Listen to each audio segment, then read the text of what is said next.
The central theme behind the whole collection of songs is that of finding yourself and embracing who you sort of once were and bringing that to your musicality in the present. The idea was to sort of revisit a lot of the old influences in my music and put them in a context today. I grew up with a lot of rock and punk rock and that kind of music, and it was interesting to explore some of those sounds and production techniques in this band. Shubh's kind of, he's rocking out a little more. There's more rock involved. It's this jazz fusion thing with two drummers, primarily instrumental, except there's one song with vocals.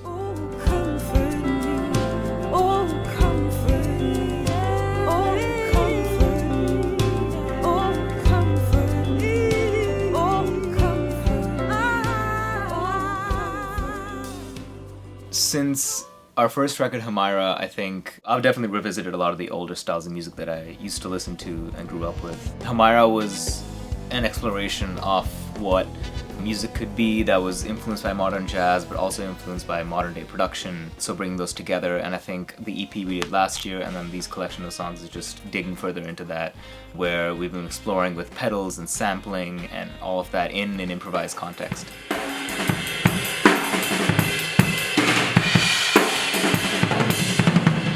Well, when I first started playing in the band, I was the only drummer, and Josh kind of came into the session and was doing like extra percussion and stuff. So from a drummer's perspective, it changed entirely because now we have two full drum sets. We're really playing off each other. Then it was like entirely separate. Now we're doing it all together. Shubh is influenced by a lot of different things. I don't want to speak for him, but I know that he's influenced by a lot of like pop music as well as jazz and Indian classical music and other sort of more like sort of in-between groups. And so I think a lot of that sort of plays into how he conceives of his group. It's not purely improvisational, but it incorporates sort of a lot of things, and improvisation plays into it in the sense that it allows for a certain amount of spontaneity and communication between the members. Thinking maybe in the 4 crash, and then in that 7 halftime go to a stack thing that you guys are doing, and then just the normal 11/8 thing you guys are doing. We've taken styles of music that we like and used them as colors in a color palette and just taken and borrowed from different styles and different genres to create this one sort of combination of sounds. And so there hasn't been any pressure in trying to make the music sound a certain way. It's sort of taken its own course, which has been really exciting and really fun. We kind of knew each other when we were at school, and we both kind of found when we moved to New York that we were like really searching for something new and exciting that we wanted to develop. I think we both recognize that nowadays we're trying to write music that's inspired by things that we truly love and embrace. Every single take that we do is always completely different as far as our like intricacies of our parts. So I'm constantly just listening no matter what. It's all like set parts in a way, but yet every take and every time we play the song, my parts change along with the drum parts. And I feel like my biggest challenge recording and playing live is constantly listening to what the drummers are doing, because they're always morphing their sound and I have to always be like attentive of what they're doing to lock in. So it's never the same every single time. I had just like practiced with drummers, but I'd never played in a professional context with another drummer. It's really fun. I feel like we work really well together. Like sometimes we're playing the same thing, sometimes we're playing off of each other's ideas. It's really it's kind of like a playground. Like the drums that we have set up right now, it's just like everything's there. Sometimes we're playing each other's kits. Like it's a lot of fun.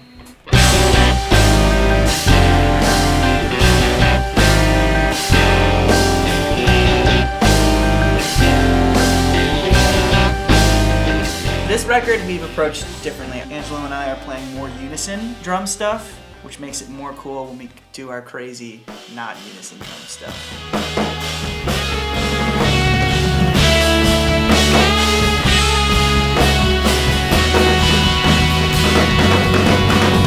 Primarily, it's sort of like a big give and take. One example that I always give, drummers always do drum fills on the last bar of a phrase. Angelo primarily will go for that, and I primarily will not do a drum fill where most drummers would do a drum fill. My approach is, if I'm gonna do something interesting, I have to put it in a spot in which I have the most chance of success that Angelo's also not doing an interesting thing. So that's my like original approach, but now, it's a little bit more orchestrated. We're a little bit more communicative, and we do a lot of things where our kick snares would be the same, but our hi-hats are splitting rhythms. So if you're not seeing us live, you wouldn't notice that, but on the record, it would just sound like one massive kit with like panned hi-hats.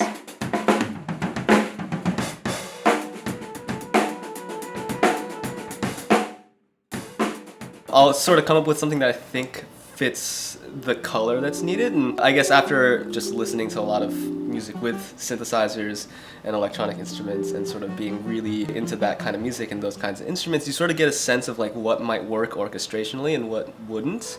And then, I'll try it out with the band on a rehearsal or at a gig, and if it mixes well, if it feels like it fits the moment, then I'll stick with that. And if not, it's plenty easy to tweak.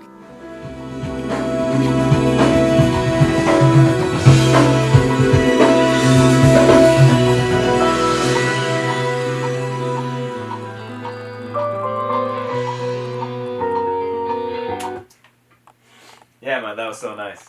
That was awesome.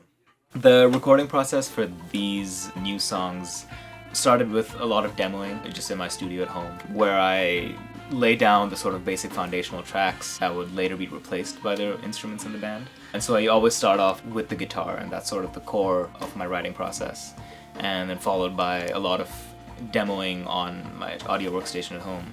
And then after I chart it out, I bring it to the band, and we spend some time playing it live and rehearsing it. And then once everyone has kind of become comfortable with their parts and they've made it their own, then we go into the studio and we start replacing the drums and the bass and the keys, which were done live together. And then I later lay down guitar and horns, and then a lot of post-production after the fact. And that gives me the flexibility to sort of work with different sounds and different textures.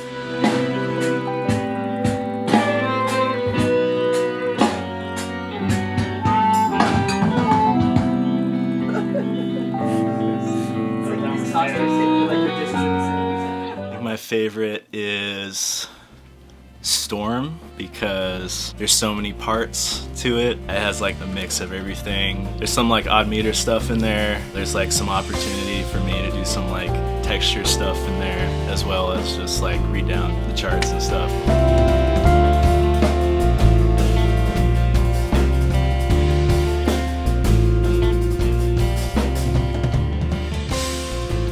The place that the band has reached now is really special because everyone has very specific influence in the music. You can really start hearing people's personalities in the songs. A lot of times I just let these awesome musicians just sort of do what they do best and carve out sort of spaces in the songs. And usually the times where I just let people just take it in whatever direction they hear it first is usually always the best because it's the most authentic to themselves.